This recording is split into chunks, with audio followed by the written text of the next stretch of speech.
नमस्कार मित्रों, मैं दिनेश स्वागत करता हूं आप सबको एन ऑप्शन में। बच्चों, आज हम शुरू करने वाले हैं अध्याय 2 जिसका नाम है भिन्न एवं दशमलव। तो इस वीडियो में हम भिन्न के बारे में जानेंगे कि भिन्न होती क्या है और भिन्न के प्रकार क्या हैं। तो सबसे पहले हम लिखेंगे भिन्न, यानी इंग्लिश में इसे कहेंगे फ्रैक्शन।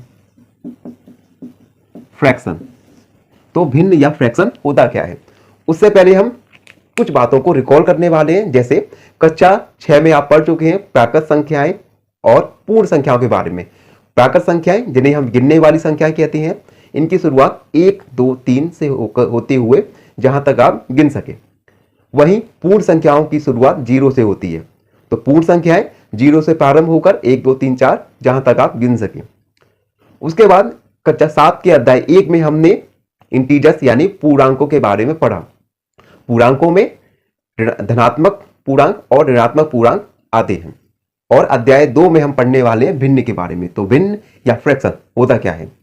तो जनरली भिन्न या फ्रैक्शन संख्याओं का एक प्रकार होता है जिसमें संख्याओं को संपूर्ण के किसी एक हिस्से के बारे में बताया जाता है। जैसे उदाहरण के लिए हमने लिखा, हमारे पास 4 बॉक्स हैं, 1, 2, 3, 4। इन 4 बॉक्सों में से हमने एक बॉक्स पर कलर किया। अब हमें इस कलर वाले हिस्से को लिखना है। तो हम लिखेंगे कलर एक बॉक्स पर है तो हम 1 लिखेंगे। उसके बाद बटा 1 बटा टोटल बॉक्स है अपने पास 4, तो हम लिखेंगे 1/4 या इसे हिंदी में 1/4 कहेंगे। तो ये हमने संख्याओं को भिन्न के रूप में लिखा। यहां पर जो 1 है उसे हम अंश कहेंगे और जो 4 है उसे हर कहेंगे। तो ये था भिन्न के बारे में। अब हम जानेंगे कि भिन्नों के प्रकार कौन कौन से होते हैं। उसके बाद अब हम जानेंगे प्रकार। सबसे पहले उचित भिन्न। उचित भिन्न इसे हम कहेंगे इंग्लिश में प्रॉपर फ्रैक्शन। Proper fraction. उचित भिन्न में जो अंश है, अंश ये हर से हमेशा छोटा होगा। उदाहरण के लिए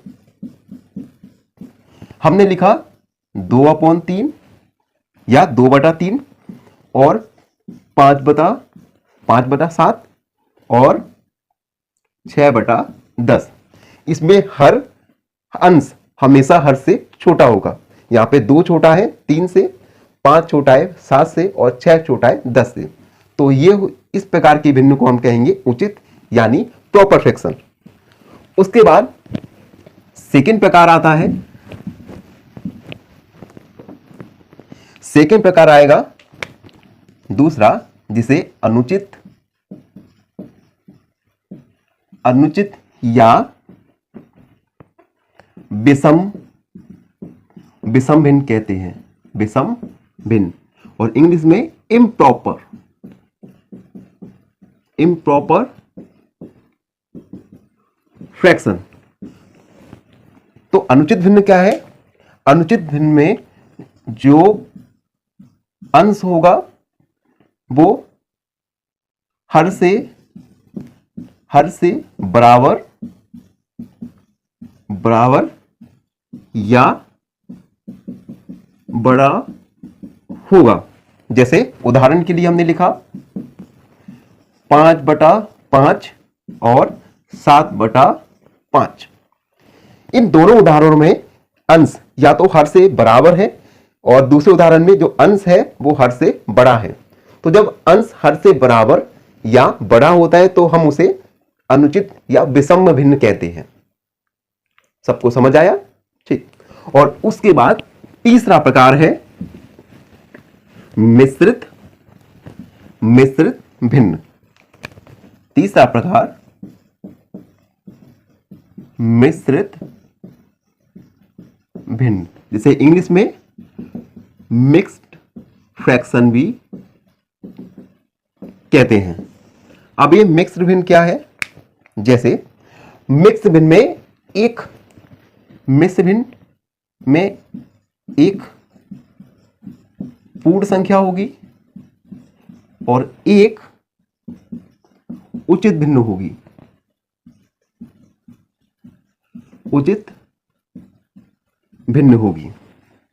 उदाहरण के लिए जैसे हमने लिखा 1/1/2, तो वहां पे एक पूर्ण संख्या है और 1/2 ये एक उचित भिन्न है। तो जब एक पूर्ण संख्या और एक उचित भिन्न मिलते हैं तो हमें मिश्रित भिन्न या मिक्स्ड फ्रैक्शन मिलता है।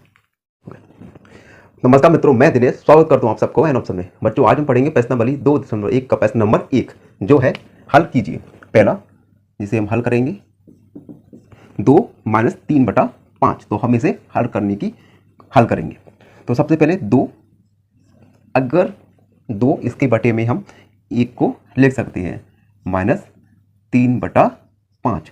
उसके बाद हम हर में 1 और 5 है, इनका हम लघुत्तम समावर्त लेंगे। तो हम लिखेंगे 1 और 5 का लघुत्तम समावर्त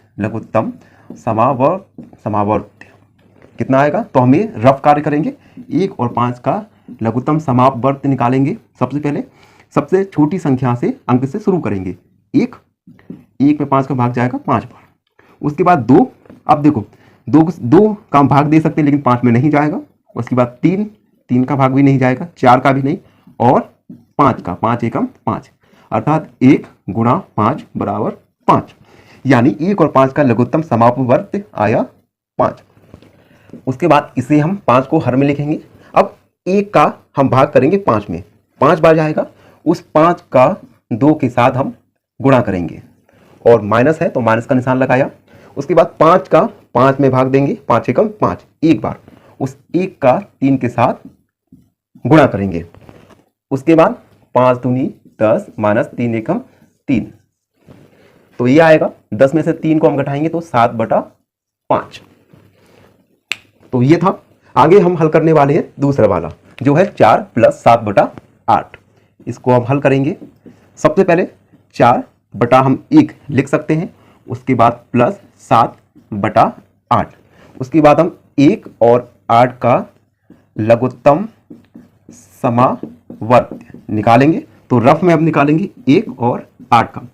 निकालने के लिए नियम है सबसे पहले सबसे छोटे अंक से शुरुआत करेंगे 1 से, और ये तो यहाँ पे 1 है, ठीक है। तो 2 से स्टार्ट करेंगे। 1 2 चौक 8, 4 बार जाएगा। उसके बाद फिर से 2 से, 1 2 दूनी 4, 2 से 2 एकम 2, अर्थात 2 × 2 × 2 = 8। तो 1 और 8 का लघुत्तम समावर्त आया 8। उसके बाद हम हर में 8 को लिखेंगे। 1 का हम भाग करेंगे 8 में, तो 8 बार जाएगा और फिर 4 का गुणा उस 8 के साथ करेंगे, प्लस 8 एकम 8, 1 आया तो 7 का गुणा हम 1 के साथ करेंगे। उसके बाद 8 चौक 32 धन प्लस 7/8। उसके बाद इन 32 और 7 को जोड़ेंगे तो आएगा 39/8। या ये है एक, हम इसे मिश्रित फ्रैक्शन में भी लिख सकते हैं। या मिश्रित फ्रैक्शन में लिखने के लिए हम 39 में 8 का भाग करेंगे। तो 8 चौक 32, 4 बार, और ये आएगा 7 शेष फल आएगा। तो हम लिख सकते हैं 4 सही 7/8। तो हम लिखेंगे अतः 4 + 7/8 = 4 सही 7/8। तो ये था दूसरे वाले का हल, और हम इसे रफ करेंगे। आगे हम सॉल्व करेंगे। अब हम हल करेंगे तीसरा वाला जो है 3/5 + 2/7। इसे हल करेंगे। सबसे पहले 5 और 7 का लघुत्तम समावर्त निकालेंगे। तो 5 और 7 का हम लघुत्तम समावर्त निकालेंगे। सबसे पहले 2 का भाग 5 में नहीं जाएगा, 7 में नहीं जाएगा। उसके बाद 3 का भाग नहीं जाएगा, 4 का भी नहीं, और 5 का। 5 एकम 7, 5 एकम 5, 7 में भाग नहीं जाएगा तो 7 लिखा। उसके बाद 7, 7 एकम 7, अर्थात 5 गुणा 7 बराबर 35। यानी 5 और 7 का लघुत्तम समापवर्त आया 35। उसके बाद हम लिखेंगे हर की जगह 35 लिखा। 5 का हम भाग करेंगे 35 में, 7 बार जाएगा, और 3 का गुणा 7 के साथ, ये प्लस 5 का भाग करेंगे 35 में, 7 का भाग करेंगे 35 में 5 बार, तो 2 का गुणा हम करेंगे 5 के साथ। उसके बाद 7 तिया 21 और 5 दूनी 10 बटा 35, और इन दोनों को जोड़ेंगे तो 31 बटा 35। उसके बाद हम लिख सकते हैं अतः 3 बटा 5 प्लस 2 बटा 7 बराबर 31 बटा 35। आगे हम हल करेंगे 4 वाला, यानी जो है 9 बटा 11 माइनस 4 बटा 15। तो हम सबसे पहले इसका हम लघुत्तम समावर्त निकालेंगे। तो 11 और 15 का लघुत्तम समावर्त रफ में निकालेंगे, 11 और 15। सबसे पहले 2 का भाग करेंगे तो ना तो 11 में जाएगा और ना ही 15 में जाएगा। उसके बाद 3 का 11 में नहीं जाएगा, 15 में जाएगा 5 बार। उसके बाद 4 का भाग नहीं जाएगा, 5 का भाग जाएगा 1 बार। उसके बाद 6, 7, 8, 9, 10 का भाग 11 में नहीं जाएगा, अंत में जाएगा 11 एकम 11, अर्थात 3 गुणा 5 गुणा 11 कितना आएगा 55। 55 का गुणा करेंगे हम 3 के साथ, 165, अर्थात 11 और 15 का लघुत्तम समावर्त आया 165। इसे हमने लिखा हर की जगह 11 का भाग करेंगे 165 में, 15 बार जाएगा, तो 9 का गुणा होगा 15 के साथ। उसके बाद माइनस 15 का भाग करेंगे 165 में, 11 बार जाएगा, तो 4 का गुणा होगा 11 के साथ। उसके बाद 9 का भाग करेंगे, 9 का गुणा करेंगे 15 के साथ, 9 5 45, 9 एकम 9, 9 और 4 13, 135 माइनस, और 11 चौक 44, 165। उसके बाद हम इन्हें घटाएंगे। उसके बाद हमने 135 में से 44 घटाया तो 5 में से 4 गया 1, और 13 में से 4 गया 9, 91 बटा 165। तो हम लिखेंगे अतः 9 बटा 11 माइनस 4 बटा 15 बराबर 91 बटा 165। आगे बढ़ते हैं और सॉल्व करते हैं 5वें नंबर का प्रश्न, जो है 7 बटा 10 प्लस 2 बटा 5 प्लस 3 बटा 2। तो सबसे पहले हम 10, 5 और 2 का लघुत्तम समावर्त निकालेंगे। तो हम रफ काम करेंगे 10, 5 और 2 का। सबसे पहले 2 का भाग करेंगे 10 में 5 बार, 2 5 10, 5 में नहीं जाएगा, 2 एकम 2। उसके बाद 5 का भाग करेंगे 5 एकम 5, 5 एकम 5, अर्थात 2 गुणा 5 आया 10। 10, 5 और 2 का लघुत्तम समावर्त आया 10। तो हम लिखेंगे हर में लिखेंगे 10, 10 का भाग करेंगे 10 में 1 बार जाएगा, 10 एकम 10, तो 7 का गुणा करेंगे हम 1 के साथ। उसके बाद प्लस 5 का भाग करेंगे 10 में 2 बार, 5 दूनी 10, तो 2 का गुणा करेंगे हम 2 के साथ। उसके बाद 2 का भाग करेंगे 10 में 5 बार, तो 3 का हम गुणा करेंगे 5 के साथ। उसके बाद 7 एकम 7 प्लस 2 दूनी 4 प्लस 15, और फिर हम 7 और 4 और 15 को हम जोड़ेंगे। तो हम लिखेंगे 7 और 4 11, 11 और 15 26, 26 बटा 10। अब 26 बटा 10 में हम 2 का भाग कर सकते हैं। 2 का भाग 26 में करेंगे तो आएगा 13, और 10 में करेंगे तो आएगा 5, 13 बटा 5। अब अथवा हम इसे मिश्र फ्रैक्शन में भी लिख सकते हैं। कैसे? 5 का भाग करेंगे 13 में, 5 दूनी 10, 3 आपका शेष पर आएगा, तो हम लिख सकते हैं इसे 2 सही 3/5। तो हम लिखेंगे अतः 7/10 प्लस 2/5 प्लस 3/2 बराबर 2 सही 3/5। तो ये हल। आगे बढ़ते हैं और सॉल्व करते हैं छठवें वाला क्वेश्चन, जो है 2 सही 3/2, 2 सही 2/3 प्लस 3 सही 1/2। सबसे पहले ये मिश्रित भिन्न है, हम इसे हम इसे उचित भिन्न में बनाएंगे। तो 3 दूनी 6, सबसे पहले 3 का गुणा 2 के साथ करेंगे, 6 और 2 को जोड़ेंगे तो आएगा 3 दूनी 6 7 8/3 प्लस, अब ये मिश्रित भिन्न है, इसे हम भिन्न में बदलेंगे। तो 3 का गुणा 2 के साथ करेंगे, 2 तिया 6 और 1 को जोड़ेंगे अर्थात 7/2। अब हम 3 और 2 का लघुत्तम समावर्त निकालेंगे, तो रफ में निकालेंगे 3 और 2। सबसे पहले 2 का भाग करेंगे, 3 में नहीं जाएगा, 2 एकम 2। उसके बाद 3 का भाग करेंगे, 3 एकम 3 अर्थात 2 गुणा 3 बराबर 6। तो 3 और 2 का लघुत्तम समावर्त आया 6। उसके बाद 6 लिखा हमने, 3 का भाग करेंगे 6 के साथ तो जाएगा 3 का भाग 6 में 2 बार जाएगा, 3 दूनी 6 तो 8 गुणा 2 प्लस 2 का भाग करेंगे 6 में, 2 तिया 6 तो 7 का गुणा होगा 3 के 7। उसके बाद 8 दूनी 16 प्लस 7 तिया 21/6। उसके बाद आगे बढ़ते हैं और 16 और 21 को हम जोड़ेंगे तो 16 6 और 1 7, 2 और 1 3, 37/6। या हम इसे मिश्रित फ्रैक्शन में भी लिख सकते हैं, अथवा मिश्रित फ्रैक्शन में लिखने के लिए 37 में हम 6 का भाग करेंगे, 6 36, 1 आपका शेषफल। तो हम इसे लिख सकते हैं 6 सही 1/6।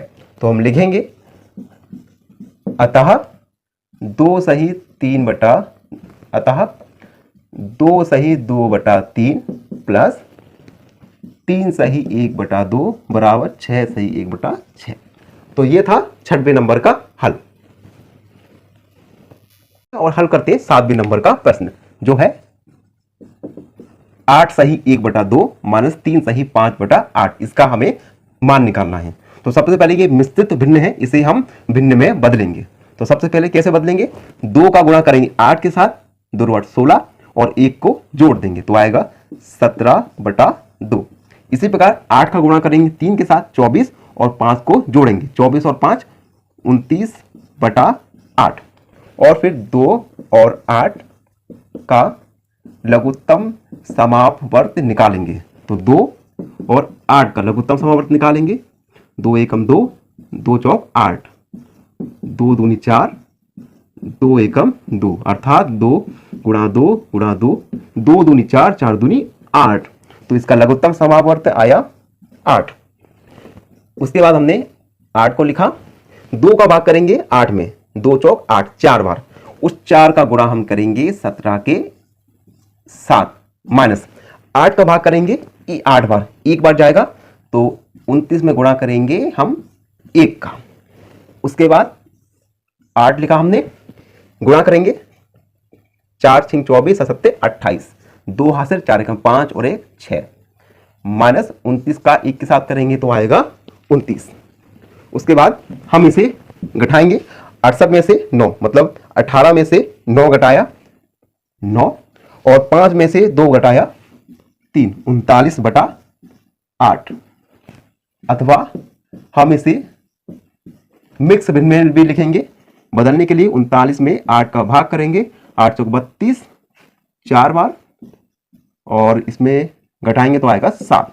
तो हम इसे मिक्स भिन्न में लिख सकते हैं 4 सही 7/8। तो हम लिखेंगे अतः 8 सही 1/2 माइनस 3 सही 5/8 बराबर 4 सही 7/8।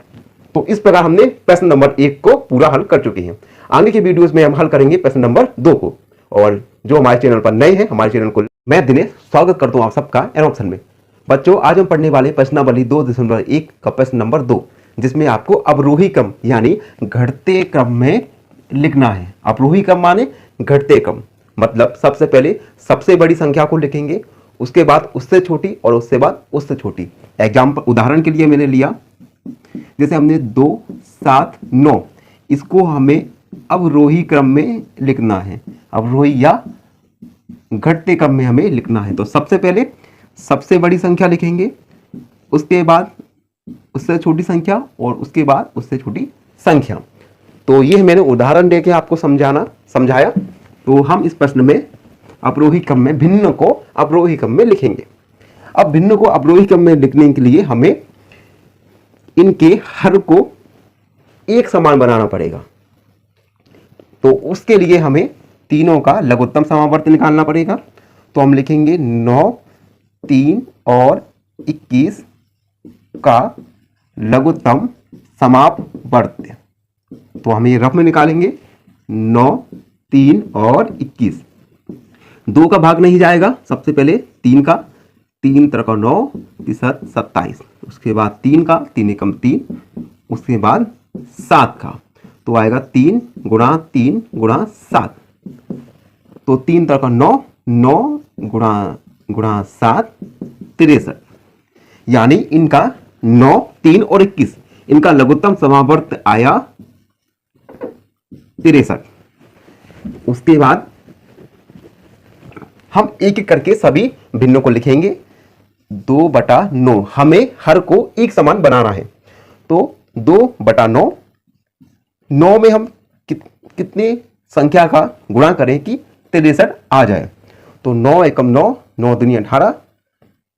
तो हम 7 का गुणा करेंगे हर में, 9 7 63 आया। उसके बाद जिस संख्या का आपने गुणा हर के साथ किया, उसी संख्या का गुणा आपको अंश के साथ करना पड़ेगा। तो 2 गुणा 7, 9 गुणा 7, यानी 14/63। उसके बाद हम लेंगे 2/3। अब हमें हर को 63 बनाना है। तो 3 में कितनी संख्या का गुणा करें कि 63 आ जाए। तो 3 में गुणा करेंगे हम 21 का। फिर उसी 21 को हमें हर अंश की जगह लिखना पड़ेगा। यानी 2 गुणा 21, 3 गुणा 21, 21 दूनी 42/63। उसके बाद 8/21 को लेंगे, 8/21। अब 21 में हम किस संख्या का गुणा करें कि हमें 63 प्राप्त हो। तो 61 में हम करेंगे 3 का गुणा। उस 3 को हम अंश की जगह भी लिखेंगे। तो 8 गुणा 3/21 गुणा 3, यानी 24/63। अब हमने जो नई संख्याएं आई, 14/63, 42/63 और 24/63, इन संख्याओं के हर एक समान है। अर्थात अब हम आसानी के साथ संख्याओं को बढ़ते क्रम में लिख सकते हैं। तो इन संख्याओं में सबसे बड़ा नंबर तो हम लिखेंगे, सबसे बड़ा नंबर है 42, यानी 42/63। उसके बाद 24/63 और उसके बाद 14/63। इसे हम एक और प्रकार से लिख सकते हैं। तो 42/63, इसमें ओरिजिनल था 2/3, तो हम लिखेंगे 2/3 और उसके बाद 24/63, ये क्या था 8/21 और उसके बाद 14/63, ये था 2/9। तो हमने पहले वाले क्वेश्चन में अवरोही क्रम में लिख दिया। आशा है आप सभी को समझ आया हो। धन्यवाद। आगे बढ़ते हैं और हल करते हैं बी वाला, जिसमें हमें दोबारा से भिन्नों को अवरोही क्रम यानी घटते क्रम में लिखना होगा। तो हमारे पास भिन्न है 1/5, 3/7, 7/10। सबसे पहले हम इन भिन्नों के हर को समान करेंगे। उसके लिए हम 5, 7 और 10 का लघुत्तम समापवर्त निकालेंगे। तो हम रफ काम करेंगे। 5, 7, 10। सबसे पहले सबसे छोटे अंक से भाग करेंगे तो 2, 5 में भाग नहीं जाएगा, 7 में नहीं जाएगा, 10 में जाएगा 5 बार। उसके बाद 3 का भाग नहीं जाएगा, 4 का नहीं जाएगा, उसके बाद 5 का, 5 एकम 5, 7 में नहीं जाएगा, 5 एकम 5। उसके बाद 7, 7 एकम 7 अर्थात 2 गुणा 5 गुणा 7, 10 यानी हमारा लघुत्तम समापवर्त आया 70। उसके बाद एक एक करके भिन्न को लेंगे। तो हमने लिया सबसे पहले 1/5 गुणा, हमें हर में किस संख्या का गुणा करें कि 70 प्राप्त हो। तो 5 इसमें करेंगे हम 5 में 5 एकम 5, 6, 7, 14 यानी 14 लिखा। और इस 14 का ही हम अंश के साथ गुणा करेंगे यानी 1 गुणा 14/5 गुणा 14। तो हम लिखेंगे 14/5 चौक 20, 5 5 70। उसके बाद 3/7 को लेंगे। 3/7 तो 7 में साथ में किस संख्या का हम गुणा करें कि हमें 7 में किस संख्या का गुणा करें कि हमें 70 प्राप्त हो। तो 10 का गुणा करेंगे। तो 10 को हमने अंश के साथ भी गुणा करना पड़ेगा। तो 3 गुणा 10/7 गुणा 10 अर्थात 30/70। उसके बाद 7/10 को लेंगे। तो 7/10 गुणा 10 का गुणा किस संख्या से करें कि हमें 70 प्राप्त हो। तो इसका आंसर आप बताएंगे। यस 7। तो 7 का गुणा हमें अंश के साथ भी करना पड़ेगा। तो 7 गुणा 7/7 गुणा 10 49/70। उसके बाद हम लिखेंगे अवरोही क्रम में लिखने पर, अवरोही या घटते क्रम, अवरोही क्रम में लिखने पर सबसे पहले सबसे बड़ी संख्या 49/70। तो हम लिखेंगे 49/70। उसके बाद 30/70 और उसके बाद 14/70 या इसे इस प्रकार भी लिख सकते हैं 49/70। यह था 7/10। उसके बाद 30/70 था 3/7, 3/7। उसके बाद 14/70 था हमारा 1/5। तो हम हल कर चुके हैं प्रश्न नंबर 2 को, जिसमें हमें अवरोही यानी घटते क्रम में भिन्नों को लिखना। नमस्कार मित्रों, मैं दिनेश स्वागत करता हूं आप सबका एन ऑप्शन में। बच्चों आज हम पढ़ने वाले प्रश्नावली 2.1 का प्रश्न नंबर 3, जो है एक जादुई वर्ग में प्रत्येक पंक्ति, प्रत्येक स्तंभ और प्रत्येक विकर्ण की संख्याओं का योग समान है। तो हमें बताना है क्या यह जादुई वर्ग है या नहीं। तो हम क्या करेंगे इस प्रश्न को हल करने के लिए, सबसे पहले प्रत्येक पंक्ति का हम योग निकालेंगे और प्रत्येक स्तंभ का और प्रत्येक विकर्ण का। फिर हम देखेंगे क्या सभी स्तंभ, विकर्ण और पंक्ति का योग समान है या नहीं। अगर समान है तो यह जादुई वर्ग है, अन्यथा नहीं है। तो हम लिखेंगे हल। पंक्ति, प्रथम पंक्ति, प्रथम पंक्ति, प्रथम पंक्ति है आपका प्रथम पंक्ति। तो 4/11 प्लस 9/11 प्लस 2/11। उसके बाद अगर हर समान होता है भिन्नों में तो हम इनको जोड़ और घटा सकते हैं बिना लघुत्तम समावर्त लिए, क्योंकि इनका लघुत्तम समावर्त भी समान आएगा। तो हमने 4 प्लस 9 प्लस 2/11, तो ये हुआ 15/11। प्रथम पंक्ति के लिए प्रथम पंक्ति का योग आया 15/11। इसी प्रकार हम निकालेंगे द्वितीय पंक्ति, द्वितीय पंक्ति।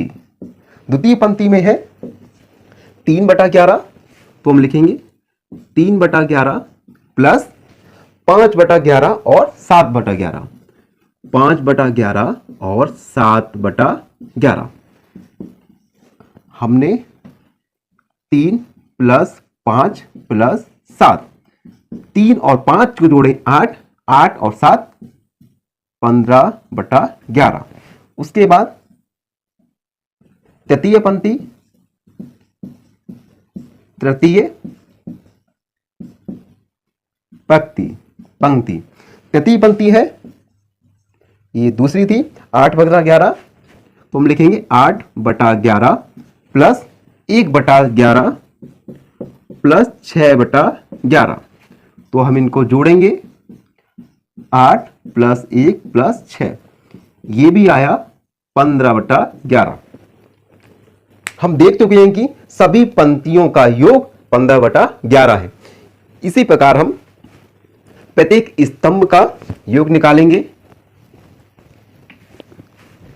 और देखेंगे कि क्या सभी स्तंभ प्रत्येक स्तंभ के लिए योग समान है या नहीं।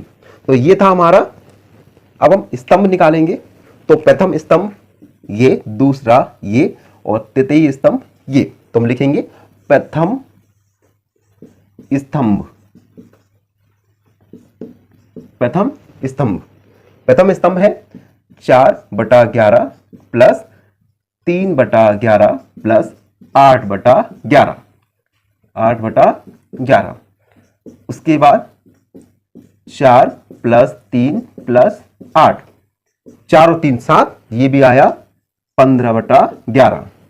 उसके बाद द्वितीय स्तंभ, द्वितीय स्तंभ, द्वितीय स्तंभ है 9/11, 9/11 प्लस 5/11 प्लस 1/11। इनका हम योग करेंगे तो 9 प्लस 5 प्लस 1, इसका भी योग आएगा 15/11। उसके बाद तृतीय स्तंभ निकालेंगे। तृतीय स्तंभ, तृतीय स्तंभ है 2/11, 2/11 प्लस 7/11 प्लस 6/11।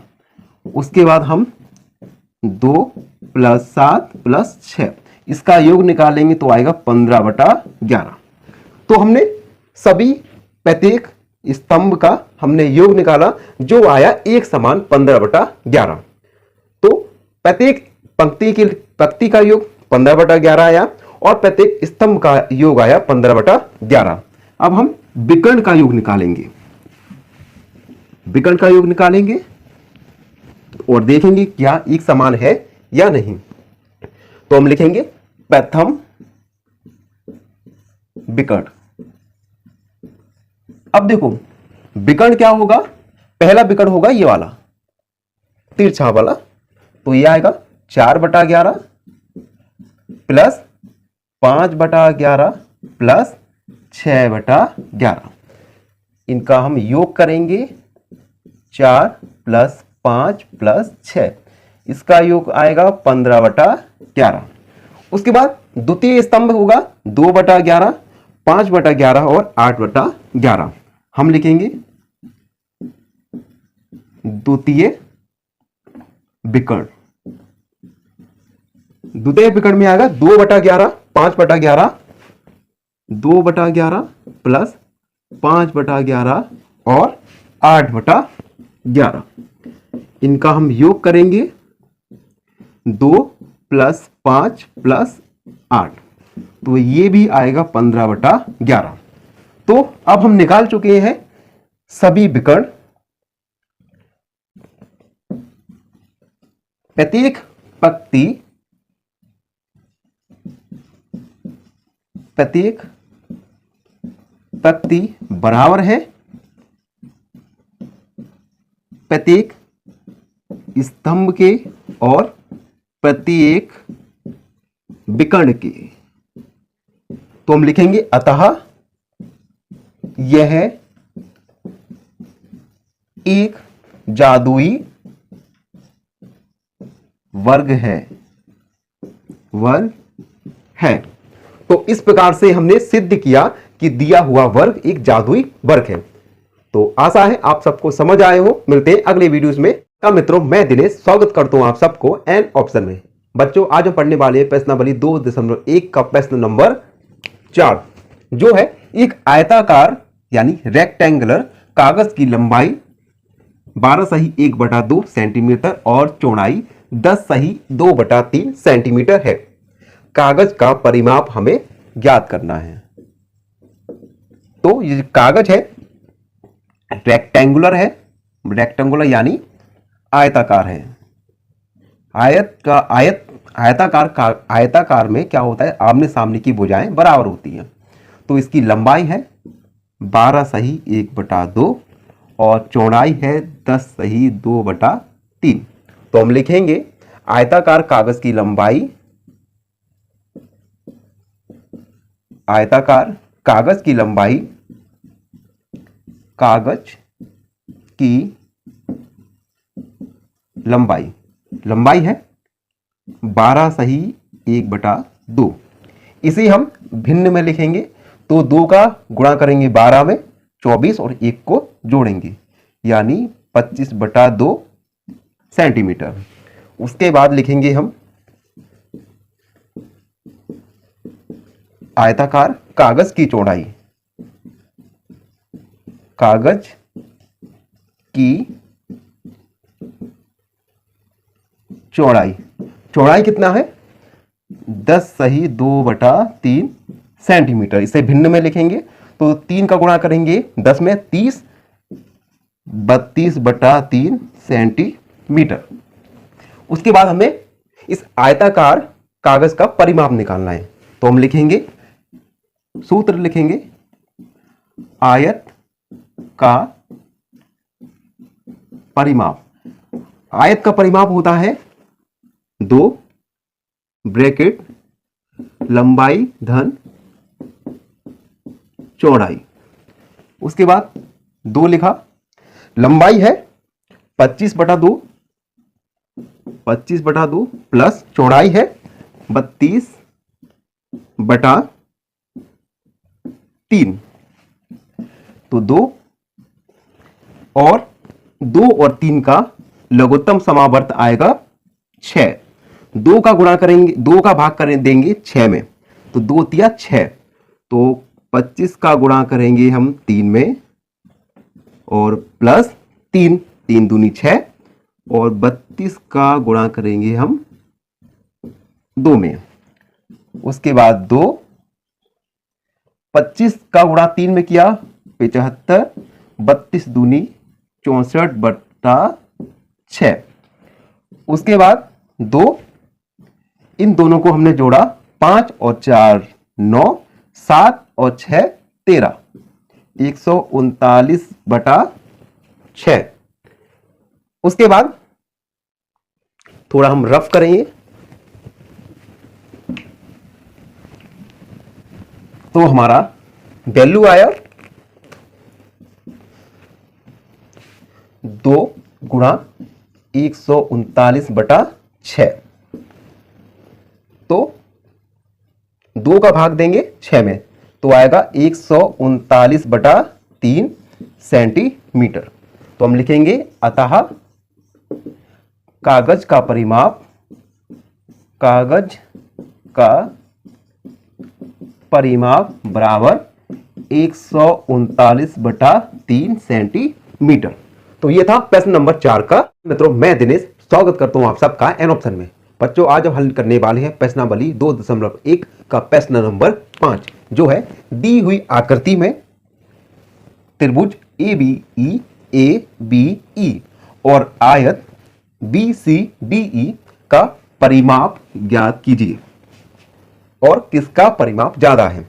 तो सबसे पहले हम त्रिभुज और आयत का परिमाप ज्ञात करेंगे और फिर हम देखेंगे कि किस का परिमाप अधिक है। तो सबसे पहले हम लिखेंगे,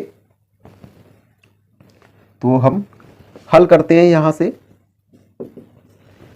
सबसे पहले त्रिभुज ए बी ई में, ए बी ई में इनकी भुजा ए बी ई में भुजा ए बी कितना है 5/2 सेंटीमीटर, भुजा ए ई ये है 3 सही 3/5 यानी 5 × 15 16 17 18 18/5 सेंटीमीटर।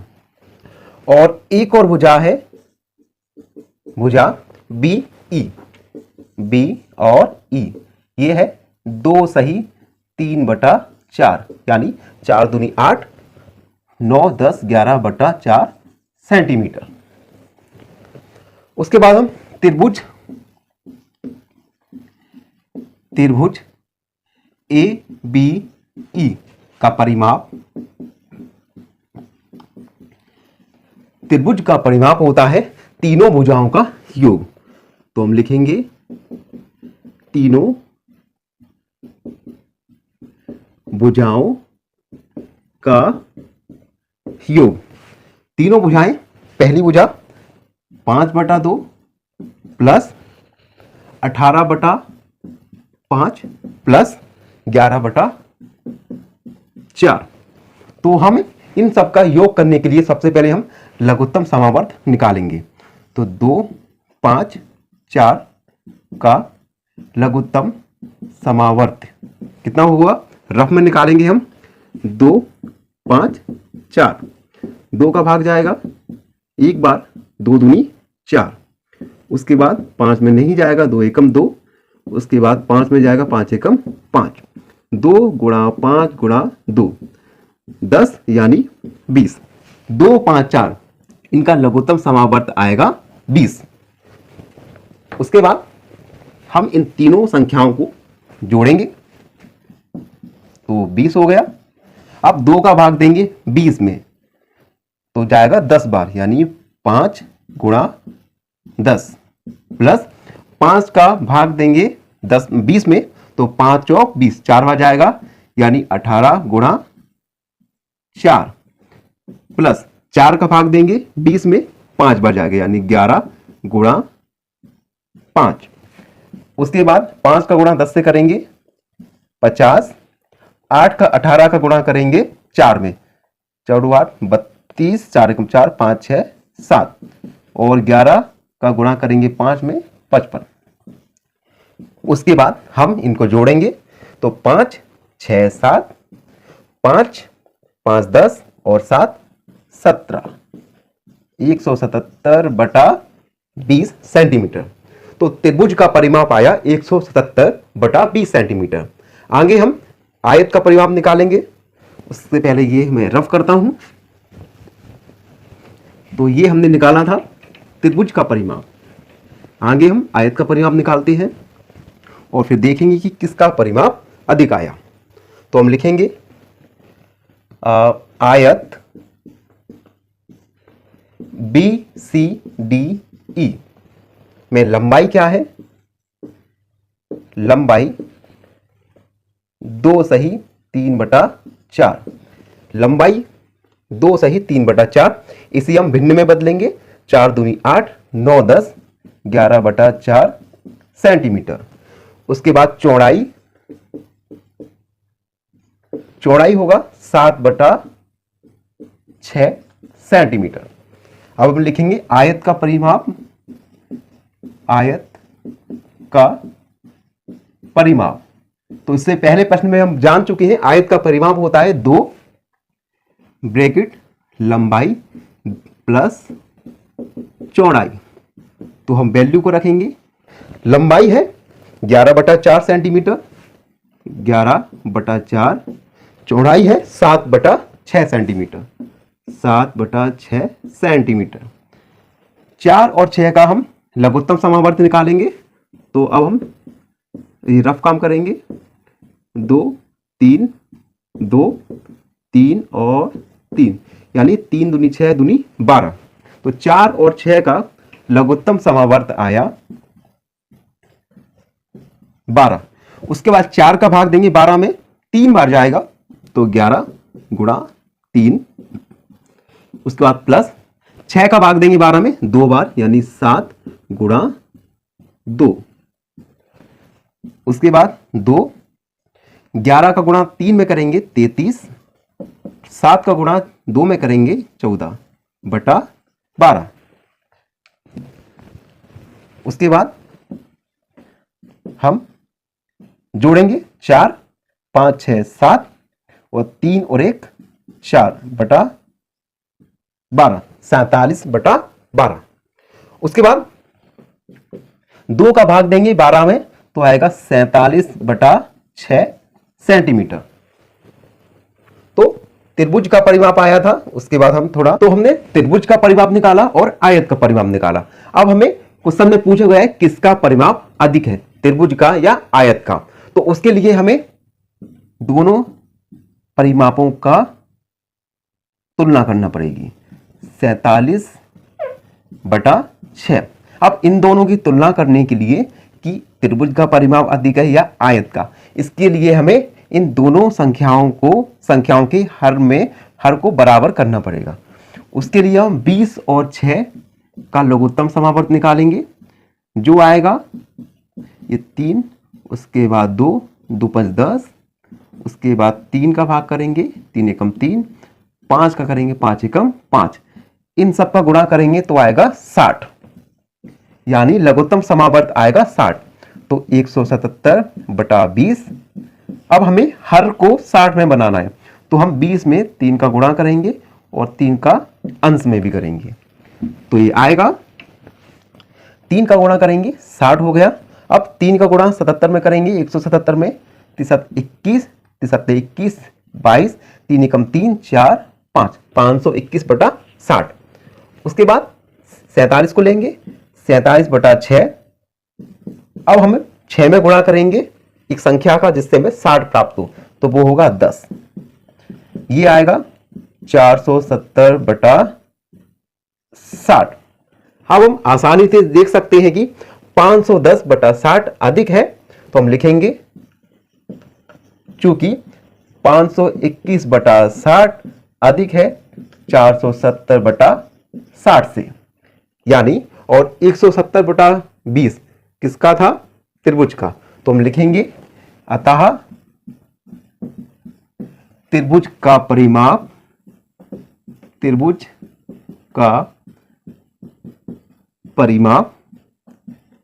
ज्यादा है।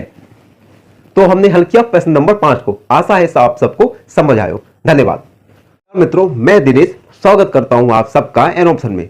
बच्चों, आज हम पढ़ने वाले प्रश्नावली 2.1 का प्रश्न नंबर 6, जो है सलील एक तस्वीर को किसी फ्रेम या चौखट में जड़ना चाहता है। जड़ना मतलब लगाना चाहता है। तस्वीर 7 सही 3/5 सेंटीमीटर चौड़ी है। चौखट में उचित रूप से जड़ने के लिए तस्वीर की चौड़ाई 7 सही 3/10 सेंटीमीटर से ज्यादा नहीं हो सकती। तस्वीर की कितनी काट छांट की जानी चाहिए। मतलब हमारे पास एक तस्वीर है, उसकी लंबाई 7 सही 3/10 सेंटीमीटर है, लेकिन चौखट में तस्वीर जड़ने के लिए चौड़ाई चाहिए हमें 7 सही 3/10 सेंटीमीटर। तो हमें बताना है कि तस्वीर में हम कितनी काट छांट यानी काटनी चाहिए कि वह चौखट में आ जाए। तो हम लिखेंगे हल, तस्वीर की चौड़ाई तस्वीर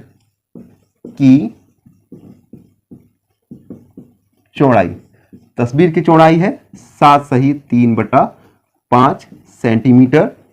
इसे हम बदलेंगे तो आएगा 7 5 35, 36, 37, 38/5 सेंटीमीटर।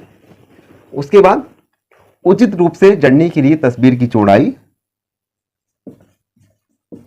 उचित रूप से जड़ने के लिए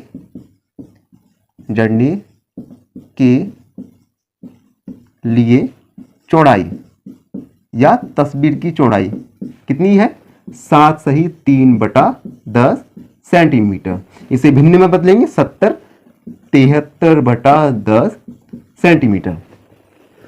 अब हमें तस्वीर में कितनी आंच काटना चाहिए, तो हम लिखेंगे तस्वीर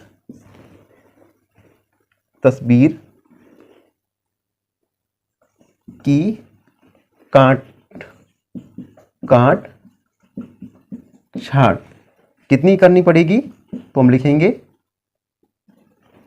तस्वीर की चौड़ाई है 38/5 और उचित रूप से जड़ने के लिए चौड़ाई चाहिए 73/10। उसके बाद हम एलसीएम लेंगे, 5 और 10 का एलसीएम आएगा 10 आएगा।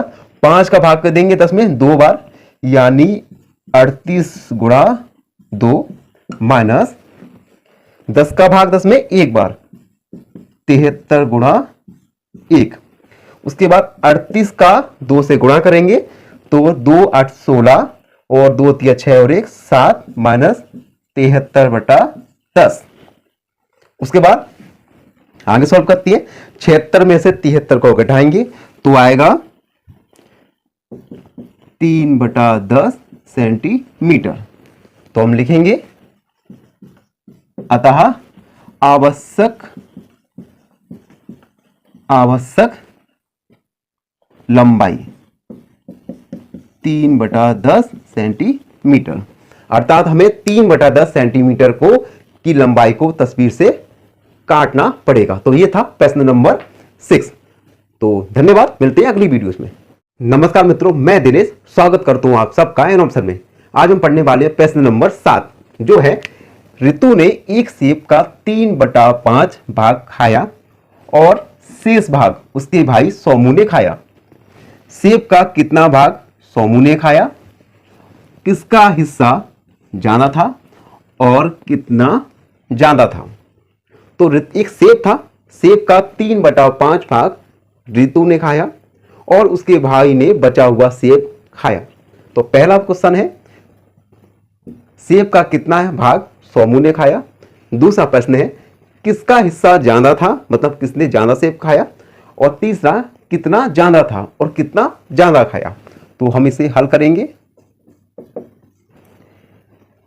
ऋतु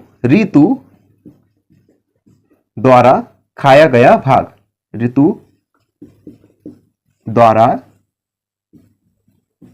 खाया गया भाग कितना खाया, 3/5। उसके बाद शेष भाग, बचा हुआ भाग उसका भाई सोमू ने खाया। तो हम लिखेंगे सोमू द्वारा खाया गया भाग बराबर पूरा 1 था, ठीक है, और ऋतु ने सेब खाया था 3/5। तो हम 1/1 में से 3/5 को घटाएंगे, एलसीएम आएगा इसका 5, 5 माइनस 3 बराबर 2/5, यानी सोमू द्वारा भाग खाया गया भाग है 2/5। तो हम लिखेंगे अतः सोमू द्वारा 2/5 भाग खाया गया। तो ये पहले वाले क्वेश्चन का आंसर होगा। अब किसका हिस्सा ज्यादा था, तो देखो 2/5 ये सोमू द्वारा खाया गया और 3/5 ये ऋतु द्वारा खाया गया। तो हम आसानी से देख सकते हैं 3/5 अधिक है, क्योंकि 3/5 अधिक है 2/5 से। तो हम लिखेंगे कि ऋतु द्वारा अधिक हिस्सा खाया गया। दूसरे प्रश्न का उत्तर था, ठीक है। और अगला कितना ज्यादा खाया, तो हम लिखेंगे कितना ज्यादा खाया, 3/5 माइनस 2/5 घटाएंगे, 5 लघुत्तम समावर्त आएगा, 3 माइनस 2 बराबर 1/5। तो हम लिखेंगे ऋतु का भाग ऋतु का हिस्सा 1/5 अधिकता, अधिक या ज्यादा है। तो ये था प्रश्न नंबर 7 का सॉल्यूशन। आई होप सबको समझ आयो। धन्यवाद। का मित्रों, मैं दिनेश स्वागत करता हूं आप सबको एन ऑप्शन में। आज हम पढ़ने वाले प्रश्न नंबर 8 जो है, माइकल ने एक तस्वीर में रंग भरने का कार्य 7/12 घंटों में समाप्त किया। वैभव ने उसी तस्वीर में रंग भरने का कार्य 3/4 घंटे में समाप्त किया। तो पहला क्वेश्चन है, किसने ज्यादा समय कार्य किया और यह समय कितना ज्यादा था। तो हम इसे हल करेंगे। सबसे पहले माइकल द्वारा किया गया कार्य, माइकल द्वारा किया गया कार्य, किया गया कार्य। माइकल ने कितने घंटे कार्य किया? 7/12 घंटे। उसके बाद वैभव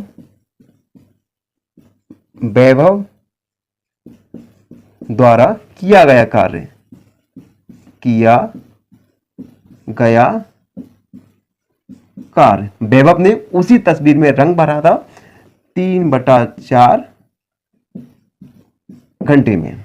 फिर हम लिखेंगे माइकल और वैभव द्वारा किया गया कार्य, माइकल और वैभव द्वारा किया गया कार्य, किया गया कार्य। माइकल ने 7/12 घंटे में किया, वैभव ने 3/4 घंटे में किया। अब हम इन दोनों को देखेंगे कि दोनों संख्याओं में बड़ी कौन सी है। तो सबसे पहले हम दोनों का लघुत्तम समावर्त लेंगे जो आएगा, तो हम लिखेंगे 12/4 का लघुत्तम समावर्त, ये आएगा 12। उसके बाद हम करेंगे 7/12 गुणा। अब हमें 12 चाहिए हर में, तो हम 1 का मल्टीप्लाई करेंगे अंश और हर में, तो यह आएगा 7/12। उसके बाद 3/4 गुणा। अब हमें हर में 12 करना है, तो हम 4 में 3 का गुणा करेंगे और हर में भी करेंगे, यानी 9/12। अब हम देख सकते हैं 9/12 अधिक है 7/12 से, तो हम लिखेंगे क्योंकि 9/12 अधिक है 7/12 से, और 9/12 यानी वैभव, तो हम लिखेंगे वैभव द्वारा अधिक समय कार्य किया। अतः वैभव ने अधिक समय कार्य किया। अतः वैभव ने अधिक समय कार्य किया। अब हम बताएंगे कि यह समय कितना ज्यादा था, वैभव ने माइकल से कितना अधिक समय कार्य किया। तो उसके लिए वैभव द्वारा कार्य हुआ था 9/12, माइकल का कार्य था 7/12। घटाएंगे हम, 9 - 7 बराबर 2/12। इसमें 2 का भाग करेंगे तो आएगा 1/6 घंटे, यानी वैभव ने 1/6 घंटे अधिक घंटे कार्य किया। तो ये था प्रश्न नंबर 8। आई होप सबको समझ आया।